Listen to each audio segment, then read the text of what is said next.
मेरे प्यारे देशवासियों, आपने रामायण की उस नन्ही गिलहरी के बारे में जरूर सुना होगा जो राम सेतु बनाने में मदद करने के लिए आगे आई थी। कहने का मतलब ये कि जब नीयत साफ हो, प्रयासों में ईमानदारी हो, तो फिर कोई भी लक्ष्य कठिन नहीं रहता। भारत भी आज इसी नेक नियत से एक बहुत बड़ी चुनौती का मुकाबला कर रहा है।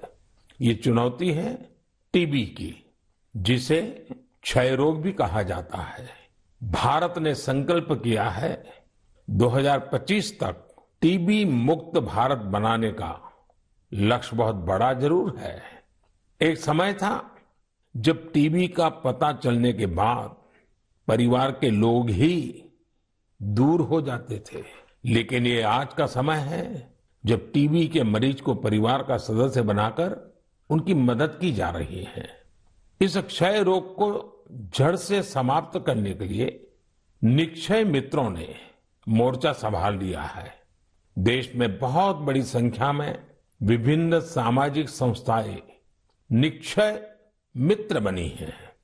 गांव देहात में, पंचायतों में हजारों लोगों ने खुद आगे आकर टीबी मरीजों को गोद लिया है। कितने ही बच्चे हैं जो टीबी मरीजों की मदद के लिए आगे आए हैं। ये जन भागीदारी ही इस अभियान की सबसे बड़ी ताकत है। इसी भागीदारी की वजह से आज देश में 10 लाख से ज्यादा टीबी मरीजों को गोद लिया जा चुका है। और ये पुण्य का काम किया है करीब करीब 85,000 निक्षय मित्रों ने। मुझे खुशी है कि देश के कई सरपंचों ने, ग्राम प्रधानों ने भी ये बीड़ा उठा लिया है कि वो अपने गांव में टीबी को समाप्त करके ही रहेंगे। नैनीताल के एक गांव के निक्षय मित्र श्रीमान दिकर सिंह मेवाड़ी जी ने टीबी के 6 मरीजों को गोद लिया है। ऐसे ही किन्नौर की एक ग्राम पंचायत के प्रधान निक्षय मित्र श्रीमान ज्ञान सिंह जी भी अपने ब्लॉक में टीबी मरीजों को हर जरूरी सहायता उपलब्ध कराने में जुटे हैं। भारत को टीबी मुक्त बनाने की मुहिम में हमारे बच्चे और युवा साथी भी पीछे नहीं है। हिमाचल प्रदेश के ऊना की 7 साल की बेटी नलिनी सिंह का कमाल देखिए। बिटिया नलिनी अपनी पॉकेट मनी से टीबी मरीजों की मदद कर रही है। आप जानते हैं कि बच्चों को गुल्लक से कितना प्यार होता है, लेकिन एमपी के कटनी जिले की 13 साल की मीनाक्षी और पश्चिम बंगाल के डायमंड हार्बर के 11 साल के बश्वर मुखर्जी दोनों ही कुछ अलग ही बच्चे हैं। इन दोनों बच्चों ने अपने गुल्लक के पैसे भी टीबी मुक्त भारत के अभियान में लगा दिए हैं। ये सभी उदाहरण भावुकता से भरे होने के साथ ही बहुत प्रेरक भी हैं।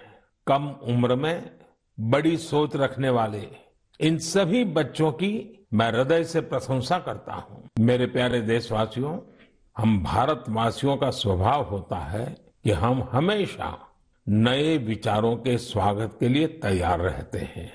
हम अपनी चीजों से प्रेम करते हैं और नई चीजों को आत्मसात भी करते हैं। इसी का एक उदाहरण है जापान की तकनीक मियावाकी। अगर किसी जगह की मिट्टी उपजाऊ नहीं रही हो तो मियावाकी तकनीक उस क्षेत्र को फिर से हरा भरा करने का बहुत अच्छा तरीका होती है। मियावाकी जंगल तेजी से फैलते हैं और 2-3 दशक में जैव विविधता का केंद्र बन जाते हैं। अब इसका प्रसार बहुत तेजी से भारत के भी अलग अलग हिस्सों में हो रहा है। हमारे यहाँ केरला के एक टीचर श्रीमान राफी रामनाथ जी ने इस तकनीक से एक इलाके की तस्वीर ही बदल दी। दरअसल रामनाथ जी अपने स्टूडेंट्स को प्रकृति और पर्यावरण के बारे में गहराई से समझाना चाहते थे। इसके लिए उन्होंने एक हर्बल गार्डन ही बना डाला। उनका ये गार्डन अब एक बायोडायवर्सिटी जोन बन चुका है। उनकी इस कामयाबी ने उन्हें और भी प्रेरणा दी। इसके बाद राफी जी ने मियावाकी तकनीक से एक मिनी फॉरेस्ट यानी छोटा जंगल और इसे नाम दिया विद्यावनम। अब इतना खूबसूरत नाम तो एक शिक्षक ही रख सकता है, विद्यावनम। रामनाथ जी के इस विद्यावनम में छोटी सी जगह में 115 वैरायटी के 450 से अधिक पेड़ लगाए गए। उनके स्टूडेंट्स भी इनके रखरखाव में उनका हाथ बटाते हैं।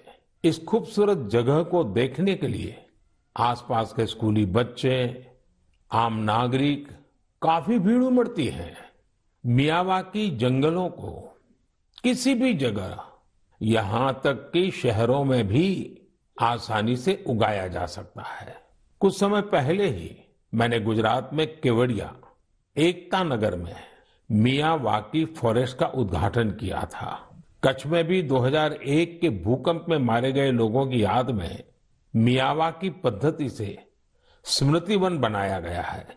कच्छ जैसी जगह पर इसका सफल होना ये बताता है कि मुश्किल से मुश्किल प्राकृतिक परिवेश में भी ये तकनीक कितनी प्रभावी है। इसी तरह अंबाजी और पावागढ़ में भी मियावाकी मेथड से पौधे लगाए गए हैं। मुझे पता चला है कि लखनऊ के अलीगंज में भी एक मियावाकी उद्यान तैयार किया जा रहा है। पिछले 4 साल में मुंबई और उसके आसपास के इलाकों में ऐसे 60 से ज्यादा जंगलों पर काम किया गया है। अब तो ये टेक्निक पूरी दुनिया में पसंद की जा रही है। सिंगापुर, पेरिस, ऑस्ट्रेलिया, मलेशिया जैसे कितने ही देशों में इसका बड़े पैमाने पर उपयोग हो रहा है। मैं देशवासियों से, खासकर शहरों में रहने वाले लोगों से आग्रह करूंगा कि वे मियावाकी पद्धति के बारे में जरूर जानने का प्रयास करें। इसके जरिए आप अपनी धरती और प्रकृति को हरा भरा और स्वच्छ बनाने में अमूल्य योगदान दे सकते हैं।